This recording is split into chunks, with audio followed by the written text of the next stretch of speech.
మీ business ఏదైనా మీ ఊర్లో promotion చేయాలంటే అది సుమన్ టీవీతోనే సాధ్యం. ఇప్పుడే సంప్రదించండి.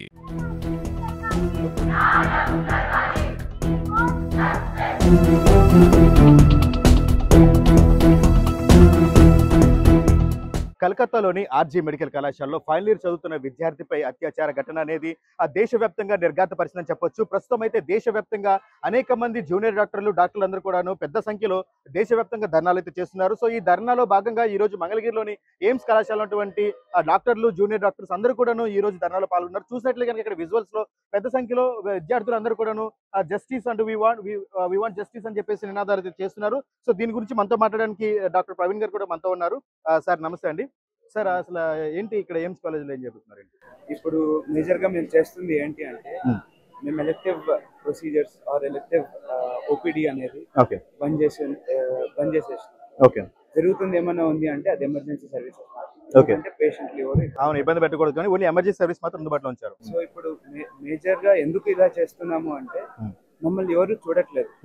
బేసిక్ గా ఇంత పెద్ద ప్రాబ్లం అయింది. అవును ఒక డాక్టర్ లాగా కాకుండా ఒక హ్యూమన్ బీయింగ్ లాగా ఆలోచన చేసినా కూడా ఒక అమ్మాయికి అలా జరిగింది.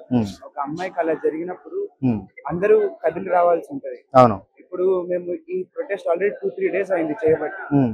పేషెంట్స్ వస్తున్నారు వెళ్తున్నారు, ఎవరికి ఏం తెలియట్లేదు. అడిగినప్పుడు వాళ్ళని అడుగుతాం ఏం చేస్తున్నామో తెలియదండి మాకు చెప్తున్నారు. తెలియదు అన్నప్పుడు మేము ఎక్స్ప్లెయిన్ చేసినా కూడా వాళ్ళకి అర్థం అవ్వట్లేదు. ఇప్పుడు అలాంటప్పుడు మాకు చాలా పెయిన్ గా ఉంది. ఇంత పెద్ద ఇన్సిడెంట్ అయింది. ఒక ఫీమేల్ రెసిడెంట్ 36 hours డ్యూటీ చేసి చాలా అలసిపోయి డ్యూటీ రూమ్ లేక ఒక చోట పడుకున్నప్పుడు అలా చేసి ఆమెను చంపేసి వాళ్ళ పేరెంట్స్ కి ఏదో కహానీని చెప్పి ఇన్ని రోజులు జస్టిస్ లేకుండా చేసినోడు ప్రశాంతంగా ఎక్కడో బయట తిరుగుతున్నాడు, దాచుకుంటున్నాడు. పొలిటీషియన్స్ వాళ్ళ కింద ఏదో తిరుగుతూ ఉంది. ఇప్పుడు ఇంత అన్యాయం జరుగుతున్నప్పుడు ఇది ఒక క్వశ్చన్ టు ద నేషన్ అన్నమాట. ఒక్కరికి కాదు, ఇద్దరికి కాదు, చేసినోడికి కాదు, అక్కడ కాలేజ్ లో ఉన్న ప్రిన్సిపల్ కాదు, కాలేజ్ ఫెసిలిటీస్ కాదు. It's a question to the nation. నిన్న ప్రశాంతంగా చాలా మంది ఇండిపెండెన్స్ డే అని అది ఇది గ్రేట్ గా చేసుకున్నారు. ఇప్పుడు విషయం ఏంటంటే అవన్నీ చేసుకుంటున్నారు, అన్ని ఏదో నడుస్తుంది, బాగానే నడుస్తుంది మొత్తం. బట్ ఒక్కసారి ఆగి ఆలోచన చేస్తే ఎక్కడికి వెళ్తున్నాం మనం? ఇంత దిగజారిపోయినాక కూడా ఇంకా అన్ని నార్మల్ గా ఉంటే అట్లీస్ట్ మా వంతుగా ఎవ్రీథింగ్ ఇస్ నాట్ నార్మల్. ఇప్పుడు మేము ఇండెఫినెట్ గా స్ట్రైక్ చేస్తున్నాం. మేము ఎలక్టివ్ గా ఏమి చేయము. అంటే ఇప్పుడు ప్రభుత్వం సైడ్ నుంచి ఎలాంటి సపోర్ట్ అందుతుందని మీరు అనుకుంటున్నారు? ఇప్పుడు మాకేం లేదు. జస్టిస్ జరగాలంటారా? జస్టిస్ అనేది చాలా రూపాల్లో ఉంటది. ఇప్పుడు ఆ ఈవెంట్ జరిగే ముందు ఒక జస్టిస్ జరిగిండాల్సింది మనకు. ఆ ప్రొటెక్షన్ అనేది ఉండింటే ఇబ్బంది వచ్చేది కాదు. Okay, so first of all ఆ ఈవెంట్ జరిగే ముందే ఒక జస్టిస్ జరిగిండాల్సింది. నెక్స్ట్ ఈవెంట్ జరిగినాక ఒక జస్టిస్ కావాల్సి ఉంటుంది. ఎవరైతే వాళ్ళు చేశారో ఇది, వాళ్ళు ప్రశాంతంగా తిరిగి రిపీటెడ్ డిఫాల్ట్ చేసే వాళ్ళు చాలా మంది ఉన్నారు. ఎవరైతే ఇప్పుడు దొరికాడో వాళ్ళ వైఫ్ తో కూడా ఏదో ఇష్యూస్ ఉన్నాయి, అట్లా చాలా ప్రాబ్లమ్స్ ఉన్నాయి ఈ స్టోరీలో వింటే. అవును, తన బ్యాక్గ్రౌండ్ కూడా పర్ఫెక్ట్ గా లేదు. ఆల్రెడీ గతంలో కూడా అక్కడ ఉన్నటువంటి ఉద్యోగుల్ని ఇబ్బంది పెడుతున్నాడు అని చెప్పేసి ఉంది. ఇష్యూ ఏంటంటే ఇది ఇండియా, మేము నిదానంగా ఆలోచన చేస్తాము, అది ఇది అన్ని బాగున్నాయి. చాలా ఎనీ రాడికల్ డెసిషన్ తీసుకోరు. బట్ దెన్ ఎన్ని రోజులు అట్ వాట్ కాస్ట్? వాళ్ళు 3-4 హ్యాపీగా బతుకుతున్నారు. అన్ని సంబడి ఎల్స్ వాళ్ళ పేరెంట్స్ స్థితి ఏంది, గతి ఏంది, వాళ్ళ ఫ్రెండ్స్. అంటే ఇక్కడ మీరు ఒకటి గమనించాలి, అంటే ఎవరైతే దాడికి పాల్పడ్డాడో అతనైతే పోలీసులు కస్టడీలో తీసుకున్నారు. సార్ అయినా సరే మళ్ళీ ఎందుకు ఇంత పెద్ద సంఖ్యలో దేశవ్యాప్తంగా జరగడానికి రీజన్ ఏమంటారు? ఇప్పుడు అది కస్టడీలో తీసుకున్నారంటున్నారు. దాని తర్వాత అది ఒక్కరు చేసింది కాదండి. ఆ తప్పులు చాలా మంది చేసినట్టున్నారు, చాలా హీనంగా చేసినట్టు. వాడు తప్పు చేసినోడు కూడా ప్రశాంతంగా నేను తప్పు చేశాను చేసుకోండి అనే ఫీలింగ్ లో ఉన్నాడు. ఇప్పుడు ఇలా వాడికి ఆ స్వేచ్ఛ ఇచ్చింది ఎవరు? గవర్నమెంట్. ఎందుకు ఇచ్చారు? వాడు అలా తప్పు చేసుకొని అంత ఫ్రీగా హ్యాపీగా మీరేం చేస్తారో చేసుకోండి అనే స్టేజ్ కి వచ్చాడు అంటే హూస్ మిస్టేక్ ఇస్ ఇట్? ఆ అమ్మాయి 36 hours నిద్ర ఆపుకొని కష్టపడి డ్యూటీ చేయడం ఆమె తప్ప, లేకపోతే జనాలు ఎవరైతే ఆమె నుంచి బెనిఫిట్ పొందుతున్నారో వాళ్ళ తప్ప, లేకపోతే ఎవడైతే చేసి హ్యాపీగా తిరుగుతున్నారో వాళ్ళ తప్ప, లేకపోతే who is watching all this? ఇదంతా చూసి గవర్నమెంట్ ప్రశాంతంగా ఉంది వాళ్ళ తప్ప. ఇదంతా ఏంటి అంటే మేము ఎందుకు స్ట్రైక్ చేస్తున్నాం మేజర్ గా అంటే ఈ మిస్టేక్స్ అన్ని రెక్టిఫై అవ్వాలి ఇమ్మీడియట్ గా. సిపిఐ అనేది ఒక సెంట్రల్ ప్రొటెక్షన్ యాక్ట్ ఉంది. సో అది మాకు they have to put it on. మా మీద అది పెట్టాల్సి వస్తుంది. నెక్స్ట్ సేఫ్టీ లేకుండా ఏ డాక్టర్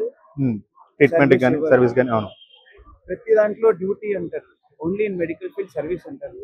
ఎందుకంటే నో టైం లేదు డాక్టర్ కి, ఫ్యామిలీ లేదు, ఫ్రెండ్స్ లేదు. First thing that comes to our mind should be a patient. అలాంటప్పుడు వాళ్ళంతా చేస్తున్నప్పుడు the only thing the nation can give us major గా ఈ క్వశ్చన్స్ ఏదైతే నేను అడిగాను that is the main reason మేము చేస్తున్న దానికి. ఈ క్వశ్చన్స్ అన్ని ఆన్సర్ అవ్వాలి మాకు. Everything should be done. ఎవరు చేయొచ్చు అంటే పవర్ లో ఉన్న వాళ్ళు చేయొచ్చు.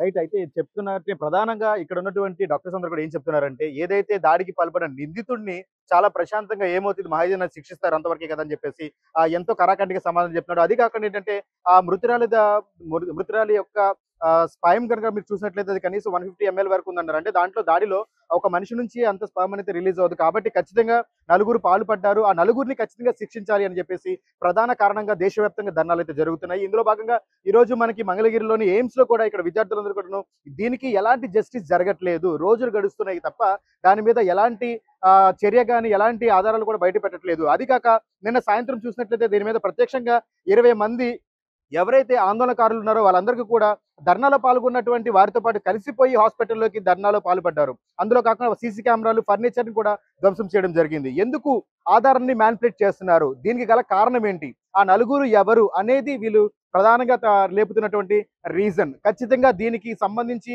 జస్టిస్ అనేది జరగాలి, జరిగి తీరాలి. అది జరిగేంత వరకు కూడా మా ధర్నా ఇలాగే కొనసాగిస్తామని చెప్పేసి మంగళగిరిలోని ఎయిమ్స్ విద్యార్థులందరూ చెప్తున్నారు. ముఖ్యంగా ఇక్కడ మనం చూసినట్లయితే మేము గత 3 రోజుల నుంచి కూడా ధర్నాలో పాల్గొంటున్నాం కానీ ఎవరు పట్టించుకోవట్లేదు. వస్తున్నారు, వాళ్ళ పనులు చేసుకుని వెళ్తున్నారు తప్ప ఎవరు కూడా ఇక్కడ ఏం జరుగుతుంది ఏంటి అనేది ఎవరు కూడా అడగట్లేదు. కనీసం ఇప్పుడైనా ప్రజలందరూ కూడా మా వైపు చూస్తారు. కనీసం డాక్టర్లకు మినిమం భద్రత వాళ్ళు అడుగుతున్నారు. వాళ్ళని పెద్ద ఎక్కువ భద్రత సేఫ్టీలు కూడా అడగట్లేదు. కనీసం డాక్టర్కి సంబంధించినటువంటి డాక్టర్కి సంబంధించిన మినిమం భద్రతను కల్పించాలి. ఎందుకంటే డాక్టర్ వృత్తి అనేది అన్నిటికంటే ప్రధానమైన వృత్తి. అలాంటి వృత్తిలో కూడా ఇలాంటి దాడులు పాల్పడడం అనేది చాలా అమానుషం అని చెప్తున్నారు. ముఖ్యంగా మొన్న జరిగిన విషయం కూడా ఏంటంటే నిర్భయ 2.0 అని పేరుని కూడా స్లోగన్ కూడా ఎక్కువగా మన హ్యాష్ ట్యాగ్స్ తో అన్ని సోషల్ మీడియాలో నడుస్తుంది. నిర్భయ 2.0 వరకు కూడా అప్డేట్ అవుతుంది తప్ప దీని మీద ఎలాంటి చర్యలు కానీ ఎలాంటి కట్టుదిట్టమైనటువంటి ప్రభుత్వం ఏర్పాట్లు చేయలేకపోతుంది. కాబట్టి ఖచ్చితంగా ఇది ప్రభుత్వ వైఫల్యమే. కాబట్టి దీనికి మళ్ళీ ప్రభుత్వం రంగంలో తీసుకోవాలి. ఖచ్చితంగా డాక్టర్స్ కి భద్రత కల్పించాలని చెప్పేసి ఎయిమ్స్ లో ఉన్నటువంటి విద్యార్థులు, డాక్టర్లందరూ కూడా వాపోతున్నారు. కెమెరామ్యాన్ ఓంకార్ తో విజయ్ రిపోర్టింగ్, మంగళగిరి.